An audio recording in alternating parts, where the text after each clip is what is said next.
Welcome to episode 16 of Small Talk, the Smallegan Real Estate Podcast. I'm Jeremy Clark. I'm filling in for Mike today. I'm the marketing director here, and we are here with Paige Avila. What's up, Pat? How we doing? Solid. How are you? Good, man. Glad to be here. All right. So Pat is from California, moved to Grand Rapids for college, and now you're taking the popcorn world by storm. Yeah, we're trying, new business. Really looking forward to opening up and just excited to see what this new chapter in life brings. Yeah, can you tell us about the venture and how you got inspired to do it? Yeah, so Popnotch got the idea from a small farm town in Illinois. The main business was Cranky Mike's, started by this individual, Chris.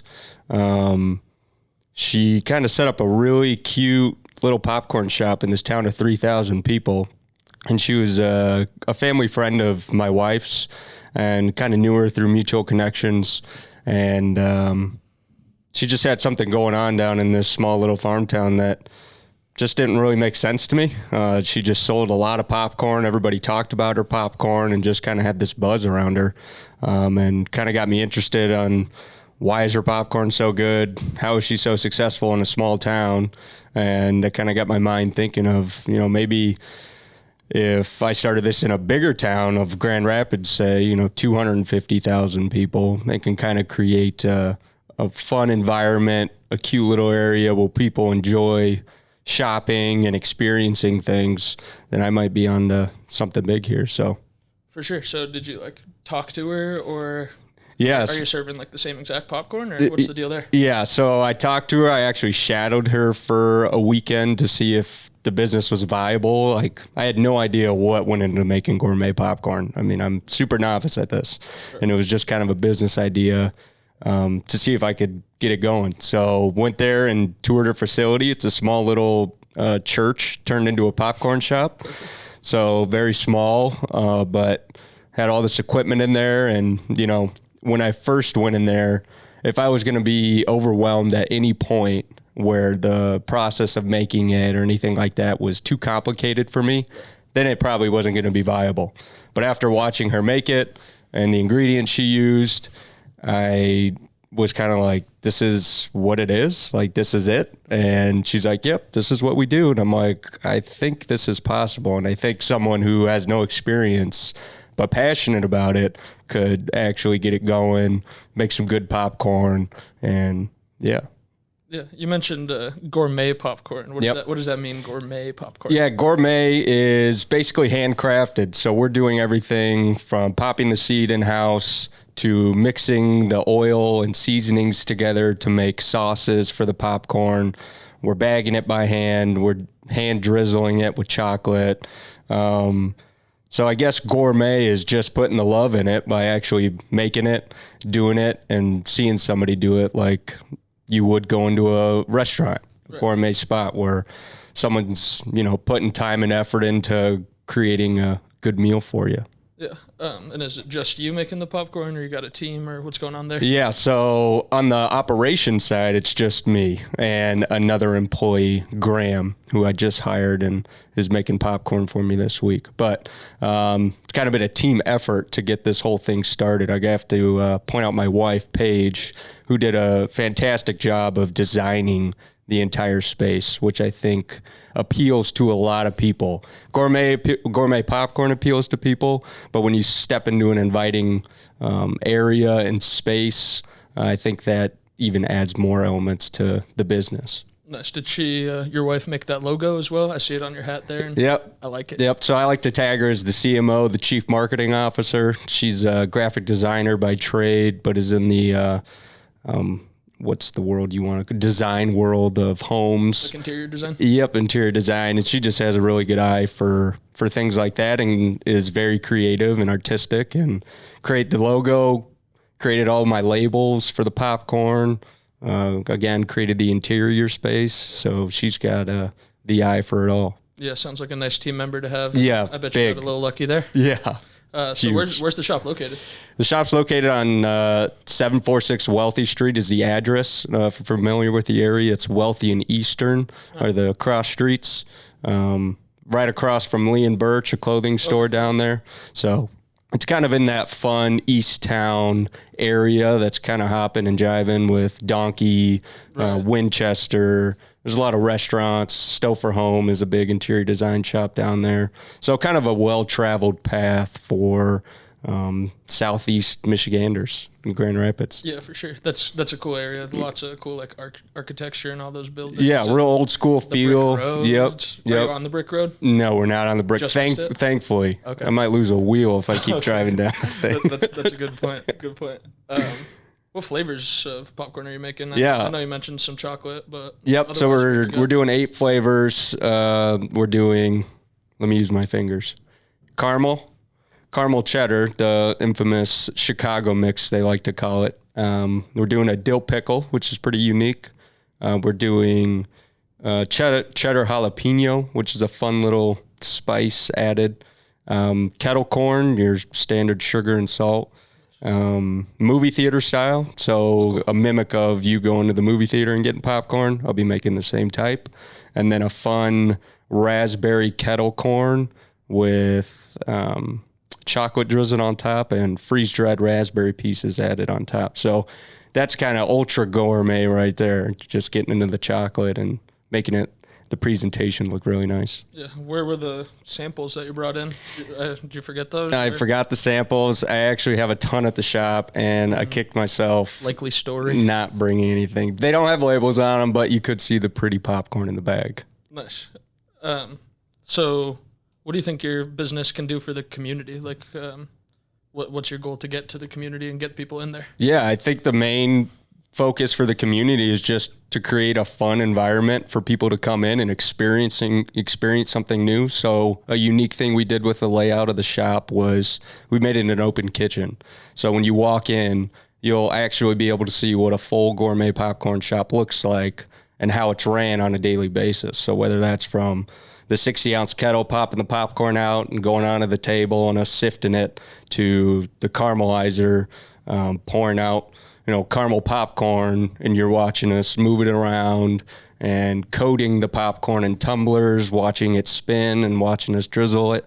So I thought that would be a great environment for anybody who's new to the Grand Rapids area or who's a local, just to come in, have something fun to watch while getting a fun product and enjoying the space that we created. Yeah, I'm seeing it right now. Dessert and a show. Exactly. I like it. I like it a lot. Yep. Are you guys open already? Or no, we're not open yet. We just passed all of our final inspections, which was a long process. But hopefully this week is all training with my new employee, Graham. And then potentially next week we'll be opening the doors to the public to start selling some gourmet popcorn. Super excited. Yeah. I'm excited. I'm definitely going to stop by. I might just be breaking down the door and when you open. That's going to be me. All right? Please do. All right. So, I mean, you're not open yet, but what have you been doing to just spread the word so far? Like, obviously you can't quite have customers yet because you're not open, but how do you think it'll turn into getting actual customers? Yeah, so a lot of it's just been word of mouth, me talking to my friends and trying to, get the word out to them to tell other people. And I've been making, test batches and giving out popcorn and just saying, hey, give this to whoever you want to. I've been trying to give it to everybody I see. We have all the social media channels, or not all of them, but Instagram is the main one right now. As things probably get rolling, I'm sure there'll be TikToks and Reels and all that fun stuff of videos. Because there's a lot of content to create while you're, in a fun atmosphere making the popcorn. So right now it's just Instagram. Popnotch Goods is the name. You could follow us, which would be awesome. I will. Yeah. So that's how I'm trying to get the word. I really feel like just reaching out to your community that you have and then them expressing their desire to go and them telling other people is a great way to, get the buzz around and get people in. Yeah. So you said your inspections took forever.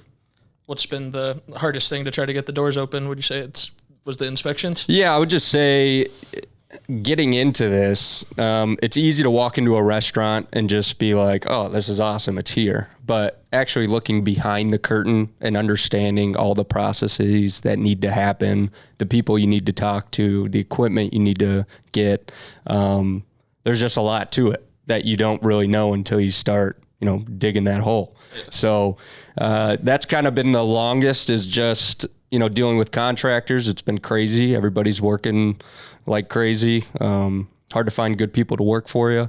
So just, really just getting people in the door to do work, and it takes time. I mean, I was a little naive to think this would take 6 months. It's taken almost a year now. Yeah. But, patience has been a huge thing I've had to learn in this time of life as I start to open this business. Fair enough. What's a piece of advice you'd give to somebody like thinking about opening a business in Grand Rapids? Yeah, go for it. First off, if you have the opportunity and the means to do it, definitely just take that leap and bet on yourself. I think that's something I had to convince myself of doing, is like just saying, hey, I like to bet on myself. I don't want to bet on anybody else. But I think also getting a lot of mentors around you and people in the field of either owning their own business or having success in business. I've really tried to surround myself with people who are go-getters that, want to make themselves better by making everybody else better. Yeah. And I think that's kind of why I wanted to get into this. And again, like I said, bet on myself to do this and be successful. So surrounding yourself with people is massive. Yeah. Sounds massive. Yeah. So you were talking about your inspiration for this whole shop was a little popcorn shop in the middle of Illinois. Why do you think Grand Rapids was the spot to bring that to? Yeah. So it's where I live. So that's one of the easiest things to do. And I think it's a great community.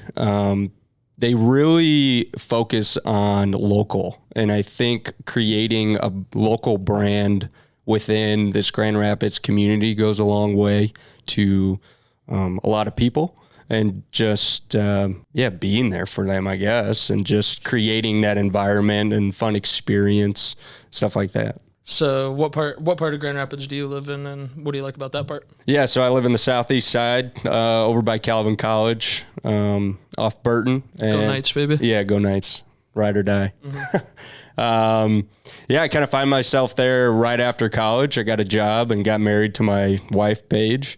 I moved from California, as you said, and never looked back going there. I think I just fell in love with the Midwest lifestyle. Seasons are wonderful. I've gotten into hunting and fishing, just being outdoors. Not saying California isn't a great place for the outdoors, but I just like the change of pace. It is pretty slow. Yeah. Mm-hmm. And just, good people, good place to live. It's really, really a good spot for young professionals. I think it's a community that you can start in and grow up in and, move up the ladder per se. Sure. And start a family. I think it's got everything you need for a young college graduate to settle and to make a life for yourself. Yeah. So if you had to say one place was your favorite place in Grand Rapids besides Popnotch Goods, of course, what would it be? A golf course, probably. Is any of them? Yeah. Kaufman Golf Course. Yeah, I'm a big golfer. Love it. Just like being outside. So. Yeah, gotta love the public courses exactly. Around here for sure. Yeah, for sure. So what would you say to somebody thinking about moving to Grand Rapids? I would say come on by. I mean, it's a well-kept secret, so I don't want to broadcast it to everybody. But no, I just think it's a wonderful place to live. I think there's great opportunities here. There's a bunch of breweries, restaurants, and popcorn shop. Yeah, new popcorn shop. Come check it out. There's just a lot of attractive things here and community things like Art Prize and how the city kind of creates things for its community, which is pretty fun to be a part of. Yeah, for sure. Is your family still out in California, or have they migrated out here as well? Or yeah, so actually my parents, Rich and Mary, they just moved out to Caledonia, Michigan this past February. So they've almost been here a year. It's been a huge move. Everybody asks why, but I think they were just ready for a change of pace and wanted to be closer to me, I guess. But we did, unfortunately, leave a sister in California. But they're doing their thing down there, and maybe in the future they'll move out to here. But yeah. Yeah. Did your parents fall in that category of they bought their house in California a long time ago, and now they look at the Michigan house prices and they're just dumbfounded on what they can afford here versus what they can afford there? Exactly. They see the opportunity. Yeah, I think that's a thing that's happening with a lot of people in California right now. I mean, obviously they're not all coming to Michigan, but totally. I've been seeing them move out to, Arizona, Nevada, Texas, all that stuff. But I'm glad they chose Michigan, and I'm glad they're here with you. Yeah, I'm excited that they're here too. Yeah. You mentioned hunting, fishing, and golf. What else do you like to do in your free time? Yeah, I love to play music. I play bass guitar. I'm in a local band, The Bars. Shout out. All right, have to check it out. Yeah, we just get together, play music, just like doing it. Don't play a lot of shows, but just enjoy getting together, playing music. What else do I like to do? I like to go on walks around the neighborhoods. Paige and I's favorite thing to do is just go on walks and just check out all the old homes around the neighborhoods and just see all the unique character that Grand Rapids has to provide, and go out and eat, drink good beer. I mean, there's a ton of good beer around here. Good spot for that. Yeah, good restaurants. So just really just being out and about and enjoying what's around us. Nice. You like to travel or anything? Like, what's the coolest spot you've ever been to? I would say Jackson Hole, Wyoming is the coolest spot I've ever been to. It's big country out there. Mm-hmm. Just the Grand Tetons, all the buffalo roaming around. It's just a beautiful place to be, and you feel very small in such a vast place. All right. You ever been out of the country?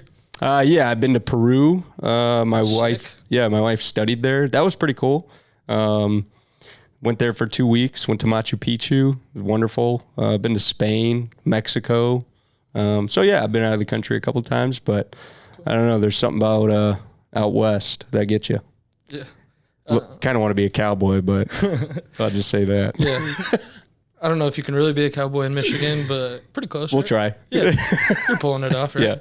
Yeah. So you said when you were giving advice to people thinking about opening up a business, whether in Grand Rapids or not, to surround yourself with like knowledgeable people and mentor types. Who's the most influential person in your life? I would say in this process, it'd be my father-in-law, Jeff. He's a very successful entrepreneur and was kind of the person who gave me the encouragement to do this. It's kind of a tall task to undertake, and just to have somebody in your corner to push you and who has been successful and kind of knows the routes has been super influential. But also my parents, and just being encouraging and raising me to, I would say, just have a lot of responsibility over what decisions you're going to make. I remember my dad always saying, good and wise decisions. And I just remember taking that to heart every single day. And, if you do good things, I feel like good things will happen to you. Bad things do happen, but if you stay on the right track, generally you're going to come out better on the other side. So my parents and in-laws, they really have, in-laws have really taken me under and, been my parents when my parents weren't around, and my parents have always been there for me and been super encouraging. So I'd just say my family in general. Yeah. Nice. So coming with an entrepreneur, I'm sure it can be hard to, turn off the entrepreneur part of your life. Sure. Like, I'm sure at this point you're always thinking business, Yeah. thinking popcorn, think what's my next move. Mm-hmm. So how do you maintain like a work-life balance while managing all that? Yeah, that's something I got to probably do better at. Since it's all new and I'm passionate about it and I'm really ready to get going, it's kind of on the forefront of my mind. But like you said, you need a balance of that. And I think a lot of that's just going to come from experience, working every single day, being in tune with my wife, Paige, and us talking and making time for each other. So I really don't know what it's going to look like, but looking forward to the opportunity to, kind of manage that in my life, to get good at it and not just be all about business, because life's more than just numbers and being successful. It's about community, stewardship, responsibilities, and things of that nature. Yeah, and I'm glad you mentioned that. There's, I'm sure that's the work-life balance is something that successful entrepreneurs have had to master. Totally. And, the most successful people are also like the most giving people. Yeah. So, yeah, it's, I'm sure it's not easy to figure out the work-life balance, but yeah, and I think those who do. Yeah, and I think it comes situation by situation. Every person's different. I mean, every relationship's different. So just kind of reading that and having good conversations and just understanding your situation. Yeah, absolutely. Is there any questions that I didn't ask that you would like to answer or anything that you'd like to bring up? I don't think so. I'm just super excited to be a part of this Grand Rapids community of business owners and new kid to the block. So yeah, just looking forward to getting going, and appreciate you giving me a chunk of time to talk about business and life and things like that. So yeah, of course. Can you remind us your shop's address, and do you guys have hours figured out yet or not quite? Yeah. So the address is 746 Wealthy Street. Easier to remember, Wealthy and Eastern, just a couple shops down from the corner there. Hours of operation will be Tuesday through Saturday, Sunday, Monday closed. Opening, this is tentative, but open at 10, closing at 8. So hoping to get the traffic after dinner for a sweet treat when you're heading home. All right. Yeah. Thanks a lot, Pat. Yeah, it was awesome having you come down and check out what we got going on here. And I really appreciate you coming on. Appreciate it, Jeremy. Thanks for your time and asking these good questions. All right. Thanks for tuning in to the Small Talk podcast, everybody. Make sure to like, subscribe, and check out our earlier episodes. We will see you next time. Thanks, Pat. Thank you.